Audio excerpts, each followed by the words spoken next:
No horse meant no chance for a cavalryman stranded on foot. And riding the battlefield, you really see why.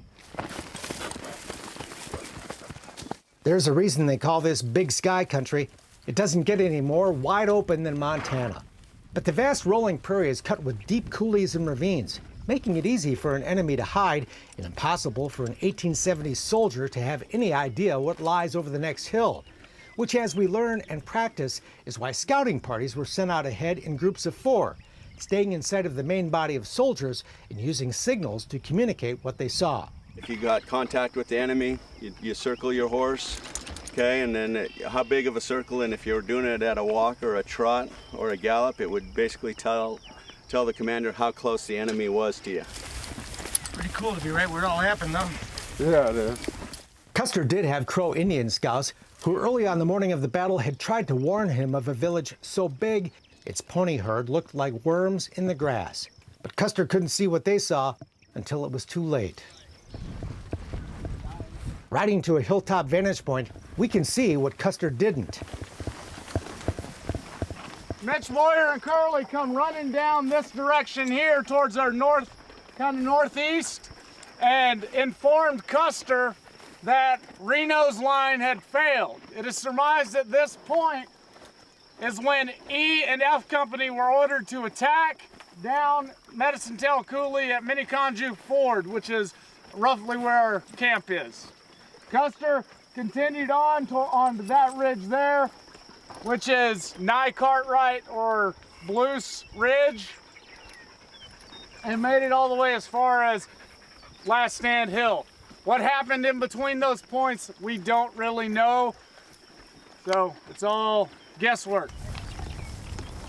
Horses, of course, played a huge role in the Battle of the Little Bighorn, and they have a memorial of their own just off Last Stand Hill. But what's often overlooked is the condition of the horses. Riding up and down steep hills in the heat of a late June afternoon takes its toll on the animals. Custer and his men had been riding for hours before the battle, and they'd ridden hard the day before. The Indians, when they were attacked, all their war horses were up on these slopes, thousands of them, and they had just mounted them. Those horses were fresh. When it comes to the horses, we learn the fight may have been over before it even started. This battle has a lot more to do with horse flesh. Yes, it does. Than the historians have put together. And you can't really understand what happened here unless you ride the battlefield horseback. And that's what you're doing. Chance of a lifetime. Jeff Reno is related to Major Marcus Reno, Custer's second in command. I'm actually a great nephew. Custer split his 7th Cavalry into 3 groups the day of the battle. He ordered Reno to attack the south end of the Indian village, while Custer swung wide right to attack the village further upstream. Major Reno, would you point out where you made your attack?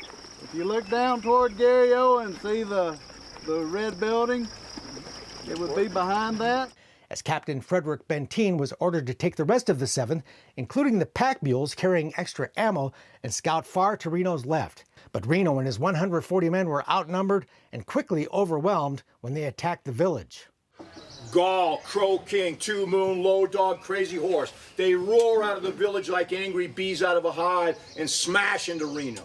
After 20 minutes, Reno collapses in retreat, falls back into the timber along the river.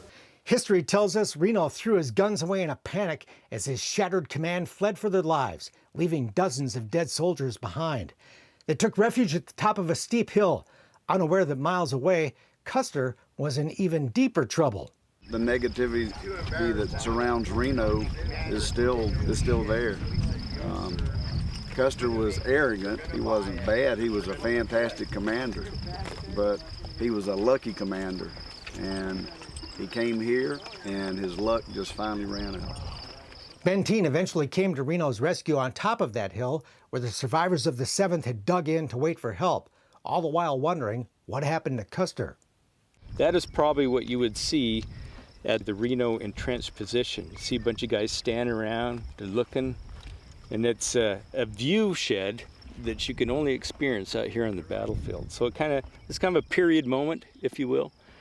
Troops just sitting out there waiting, watching, looking up the valley, waiting for the relief to come.